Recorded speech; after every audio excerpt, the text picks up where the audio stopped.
Hello, I'm your Kingdom, Spiritual Transformation, and Spiritual Warfare Life Coach and Mentor, Latricia Booker.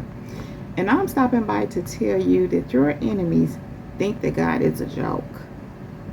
Your enemies think that God is a joke. And I'm here and they finding out that He's not.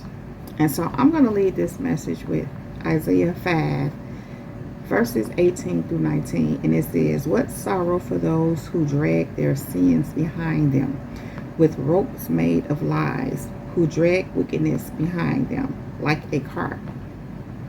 They even mock God and say, 'Hurry up and do something. We want to see what you can do. Let the Holy One of Israel carry out His plan, for we want to know what it is.'" Kingdom people, listen. Your enemies think God is a joke. And I keep hearing, now I'm hearing they thought. And they don't find it out.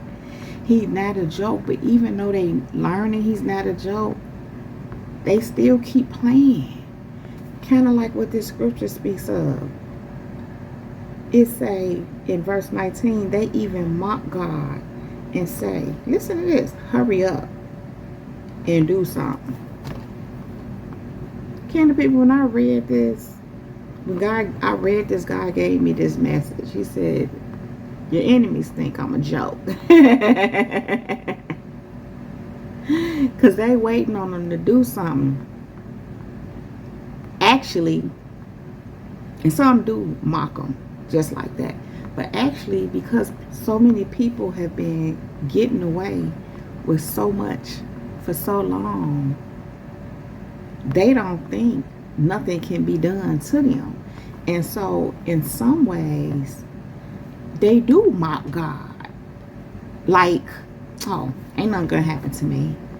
Oh, God ain't gonna do anything to me. Even if they hear of something, as far as how some people may say, hey, you better be careful with that, or you reap what you sow, or some people may speak of karma, which basically means, in another way of speaking, the same thing. Reap what you sow. You're going to get back what you got coming to you. They think like, oh. So really what they're doing when they do that is they're mocking God. They're basically saying ain't nothing going to happen to them. They could do whatever they want to whoever they want, whenever they want. And so what? Ain't nothing gonna happen. And then it even says here, hurry up and do something. It's almost like I dare you. So, listen. Your enemies, I'm hearing thoughts. I could change my verbiage. Your enemies thought God was a joke. And see, this is what happened too. As I always say, they been doing this. Nothing has really been happening to them tragic enough, or where God has stripped them enough, or God has dealt with them internally enough, or they're felt so small enough until they came across you. And so they may have had situations, in other words, life be lifing. So in life, you're going to have mishaps. So when they were doing some things to other people, things were happening to them, because in life we have ups and downs. But they didn't think nothing of it. And they just kept on going with what they were doing. And so, again, once they came across you, it got bad. And it started slow, because God give people grace. So when they come up against you, what be happening is God tell them, leave her alone.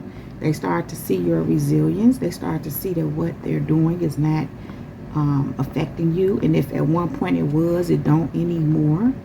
Again, they see your resilience. They see you continuously rise. And so this actually makes them go harder.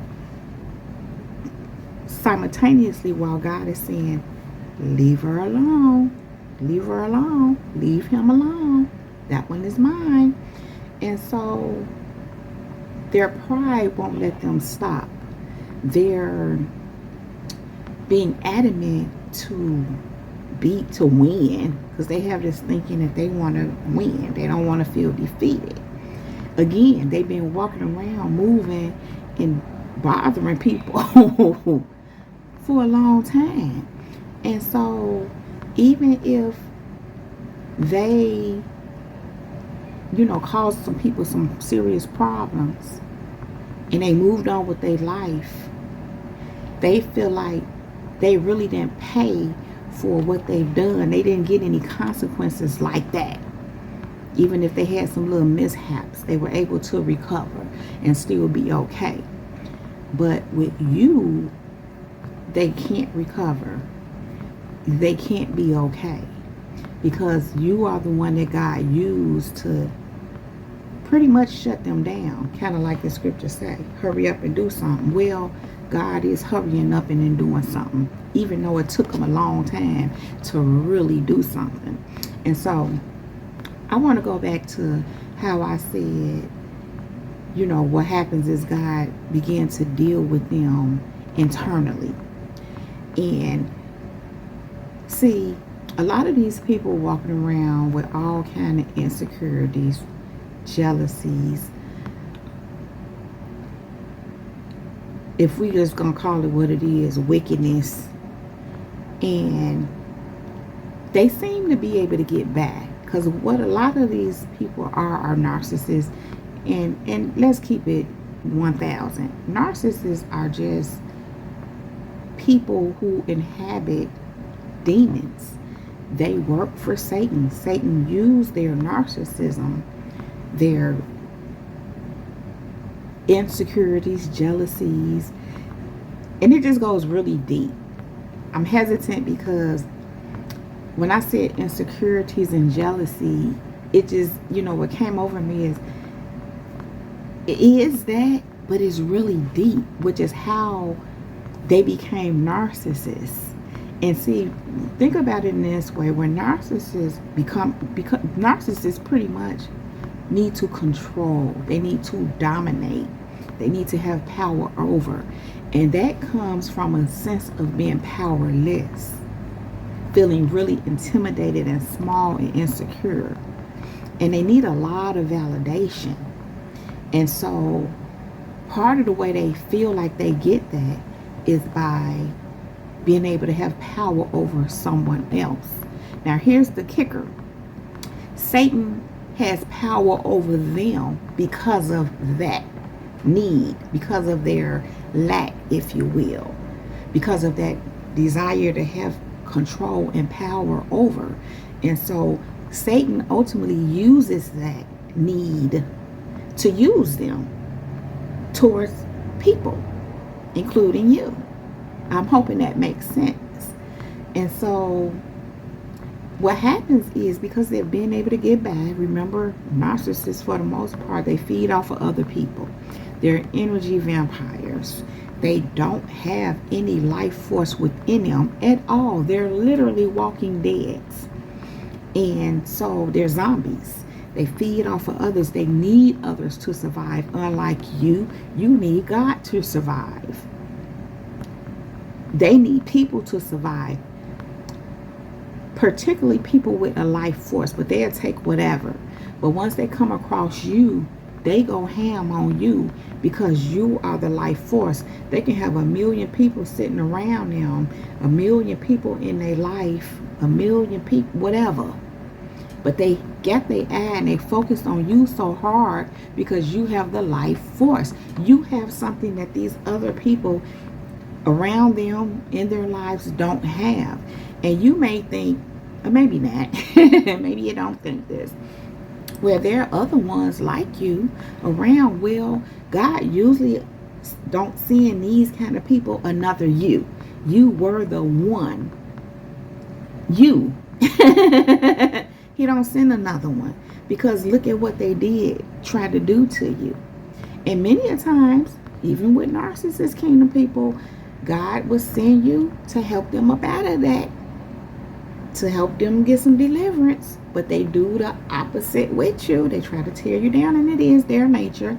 God allows it because, hey, that was their shot. That was their chance. God sent in someone to intervene. He sent in his anointed one to intervene. And many a times, these people pray for someone like you. And then they try to destroy you because the very person they prayed for, they get jealous of and envious of, and wish they were. And so there they go. But God, again, he allows it. For some reason, it's because it helps push you into purpose. It helps you to wake up to narcissism. It helps to just awaken you. Even if you were awakened in some sense on your spiritual journey, your eyes were being opened. When you deal with a narcissist, it wakes you up a whole lot more. You see things in a whole different way. You have a deeper spiritual awakening than you had prior to. And as it goes, you continue, you see how spiritual this thing is. You understand how much of a spiritual warfare that narcissism is. And God allows it because, again, it pushes you into purpose. It awakens you. It also builds up your spiritual warfareness, if you will. You become, it's training. It trains you. It teaches you. And as you move, because as you move further into purpose, you know how they say a new level, new devil. What happens is those new devils are new kind of level devils. In other words, these ones, as you moving forward, they're more like crabs in the barrel. And they're trying to keep you from moving into your purpose. When you move further into purpose and you have these new devils, these are people at higher levels. So them crabs in the barrel, once you didn't move past them and all they demonic stuff, God used them to train you because you overcome them. And so as you move into further purpose and these new ones show up, even though they're on new levels, these are people in high positions. They in high positions. They're some considered people of status in this world. And even in the church, I hate to say it, but it's a lot of narcissists running around these churches. It's a lot of witches and warlocks running around these churches, and they run them. They're pastoring them. In fact, God had recently brought something to my attention about some stuff, just showing me a whole full-blown warlock of a pastor. He didn't show it to me at the time he was revealing things about this person to me, but as of over the last few weeks, he was showing me how they're full-blown narcissists. And as he ran stuff down to me, it made sense. Like, yup. I'm like, wow. But anyway, point is, kingdom people, they be playing. And they think God is a joke because they think they ain't getting hit. They feel like ain't nothing happening to them. They feel like, they been getting away with stuff for a long time, but listen, God is slow to anger. He's slow to anger.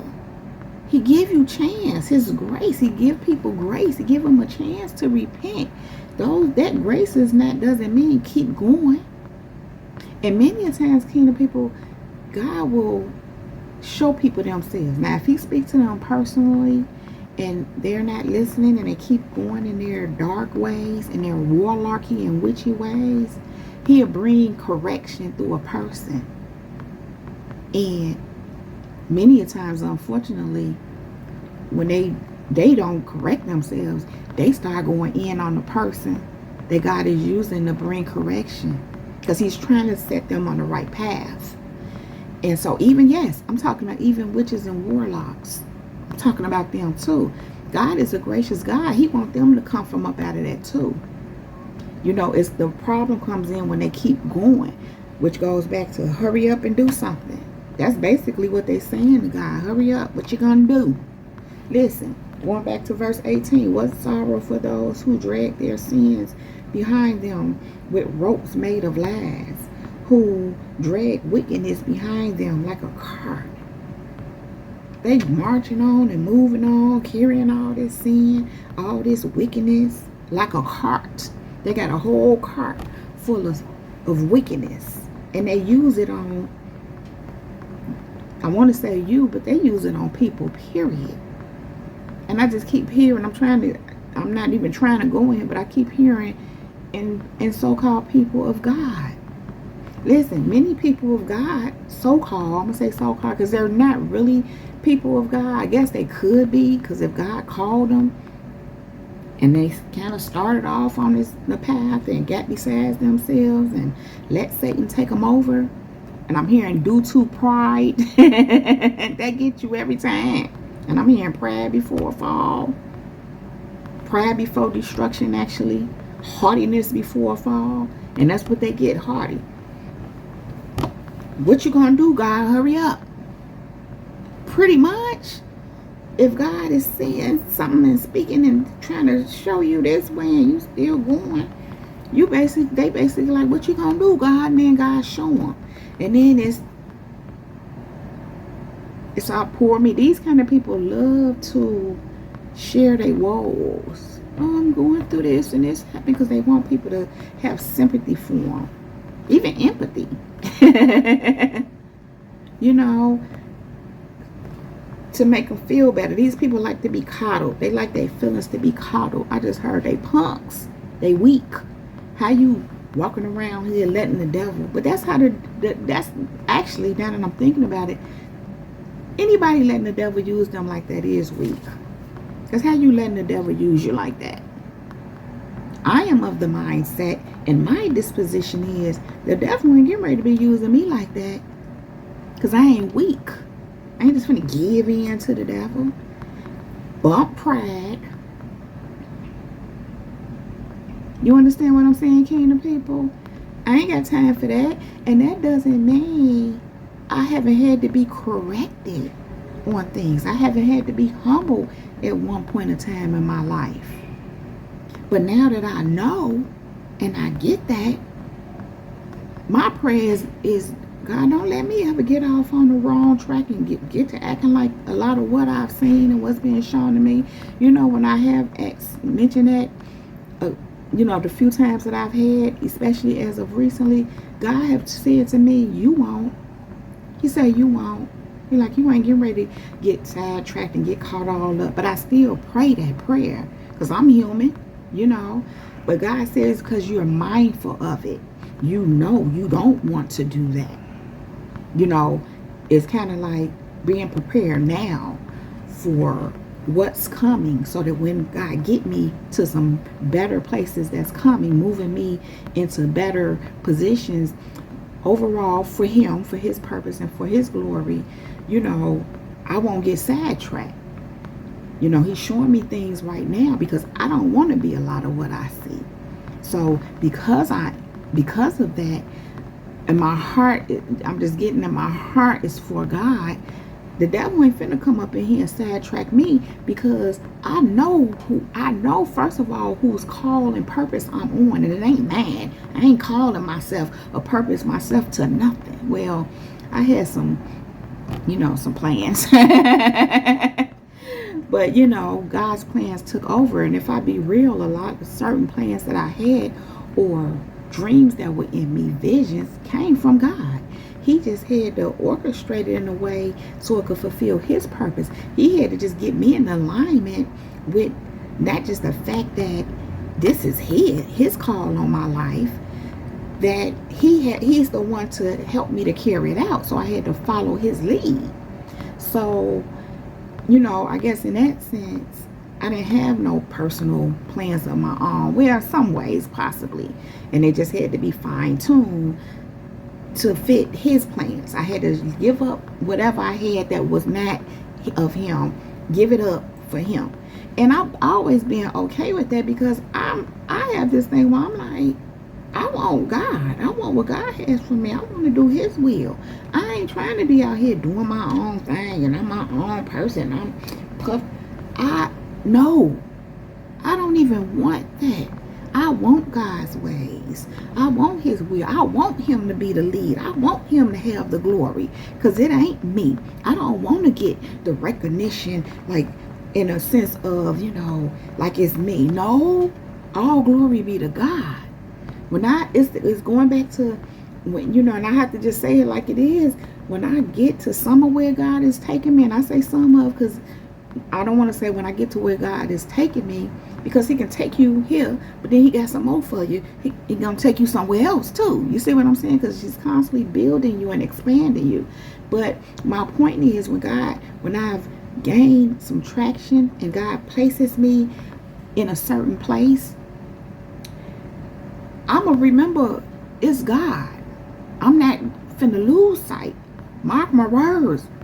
I know it's God that brought me from where I am to where I'm going. I know it's God. Let me tell y'all something, kingdom people, what I know too. If I don't move with God and let him lead me and guide me and do things my way, I won't get there. So I definitely ain't finna get there and then get to acting a fool, acting like, what you gonna do, God? What you gonna do? I went all somewhere else with that. Anyway, kingdom people, this say Isaiah 5:18-19. Well, let's go 5:18. What sorrow for those who drag their sins behind them with ropes made of glass, who drag wickedness behind them like a cart. Notice it says what sorrow awaits them. It doesn't work out good for them.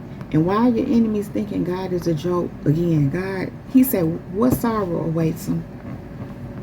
They even mock God and say, hurry up and do something. We want to see what you can do. Your enemies think God is a joke. They playing around, doing all this witchcraft attack, doing all this playing, trying to pull you down, trying to drag you in, sitting up, running their mouth about you after God done told some folks be quiet.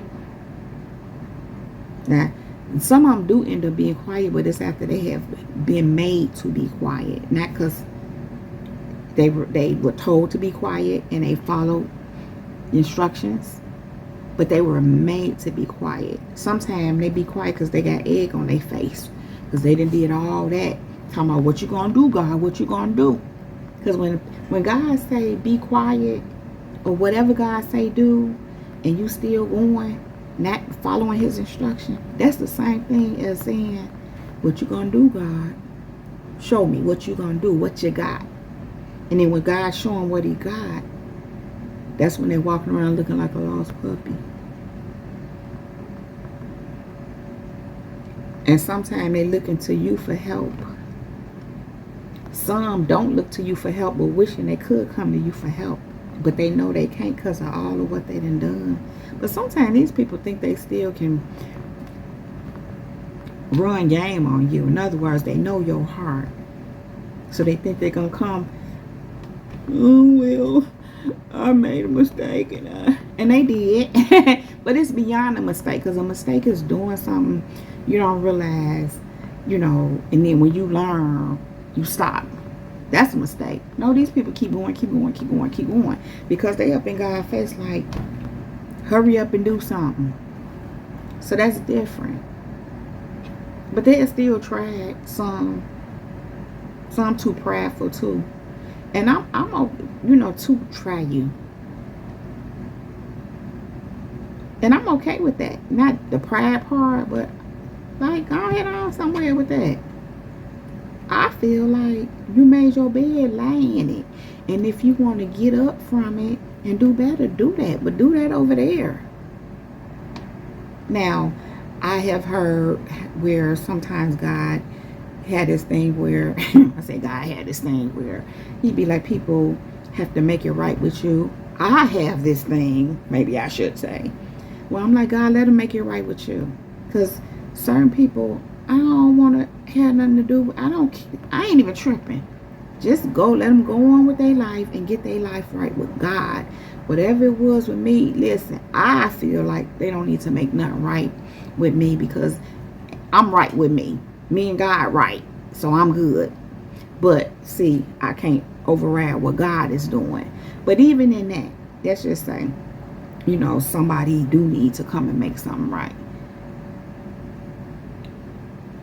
I mean, that don't mean I'm getting ready to revisit anything. Anyway, I came to paper.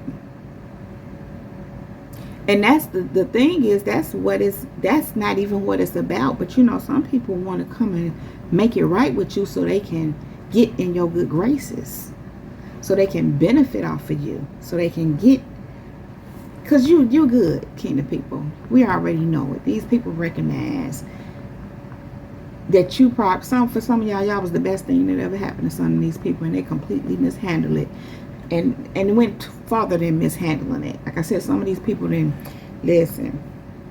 They was dragging wickedness behind them like a cart. They did so much wickedness towards you. You see what I'm saying? Ain't no reconciling after wickedness. What the what? But I get that they want to, because you got the goods. And this is after God then knocked them off their rocker. Again, that your enemies thought God was a joke, but he have to show them. I'm reminded of a situation recently where these people was making all this rah-rah and going crazy, trying to incite me into rage, is what I learned. Trying to intimidate me, trying to make me, you know, because they insecure, they feel away. They, you know, people just, they be tripping. And so, of course, I'm just chilling.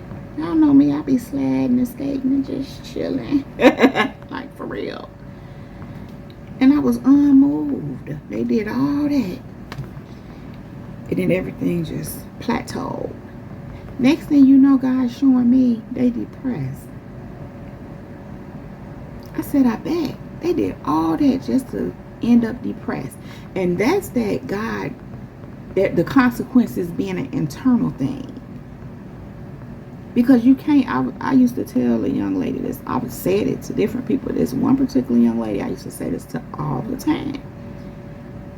You can't go around here acting a fool, think you finna be foul and bothering people, and think you gonna feel good. Maybe in a moment, for those who it does feel good to, it might feel good, but soon after,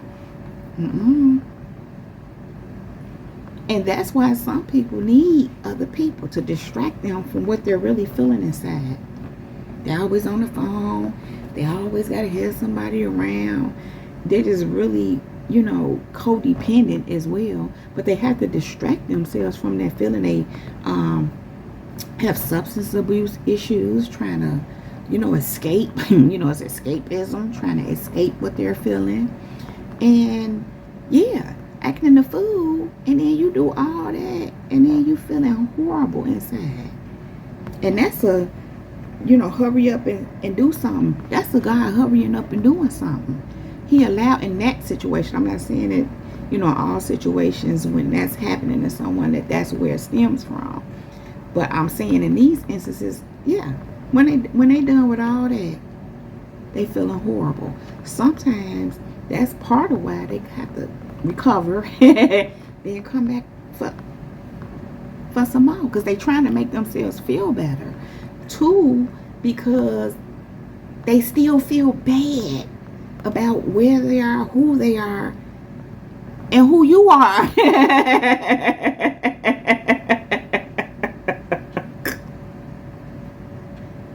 And so when they keep on spinning their wheels like that, coming back for some more. And God is telling these people, stop. He even show them when they feeling like that. He deals with these people. I don't care how much in darkness they in. God got a way of saying, letting people know, hey, and listen, they know it's God. I reminded her how the devil be on your shoulder and the angel be on your shoulder. It's kind of like that. But the truth is, they know this God speaking, and they know this the devil speaking. Angel, devil, however you want to put it. God's side, dark side, good, evil. They know the difference. So when they just go on ahead and let that devil put that monkey in their back, I said that monkey in their back, that too, on their back, because that's what it be too. But they battery in their back is what I really was trying to say. And they choose that, and here they go. That's them saying, okay, God, what you gonna do? Hurry up and do something. Kingdom people, your enemies think God is a joke, or they thought God was a joke, but they find it out. They find it out. And that is all I have to say about that. So if you like this video and or if it resonates with you, please just go ahead and give it a thumbs up. Then click on that subscribe button and subscribe to my channel if you have not already done so. Thank you. Make sure you go ahead and ring my bell. Ring my bell so that you can receive a notification every time I upload a new video. If there's any information you need to know about me, you can find all there right down below in the description box, along with other helpful resources. And Kingdom people, if any of you all need assistance selling or buying a house, please reach out to me at latriciabooker@kw.com. I will leave that email also down in the description box below, or just my regular email, kingdomtrish@gmail.com. Even if you're in another part of the country, I can assist you with that. You know, I can still assist you with that. It probably won't be me personally guiding you and assisting you, but I have colleagues that will do a great job for you. So if you need help with selling or buying a house or any of your real estate needs, please reach out to me. And so, Kingdom people, listen, thank you all so very much for being here. Thank you for all your likes, subscribes, comments, feedback, for all your financial contributions to my channel, and for all the seeds that you sow into me and my ministry. And a special thank you to those of you who do sow into me and my ministry. I pray that your seed returns to you a millionfold. Thank you all, Kingdom people. Thank you. Now, Kingdom people, I love you all so very much. I really don't want to leave you, but I do have to go right now. Yet, I will be back to hold my Kingdom people down. Now, Kingdom people, above all else, let the Holy Spirit lead you in all things at all times. Kingdom people, we are unstoppable, we are unmovable, we are untouchable, and we are unbreakable. Kingdom people, keep going, growing. And I want to say, keep going, keep going, but keep growing and go and be great. Now, Kingdom people, stay in your kingdom bag, doing kingdom things, making kingdom moves, because we are kingdom, period. Now, Kingdom people, that is our time. This Jesus girl is out. Shalom and peace.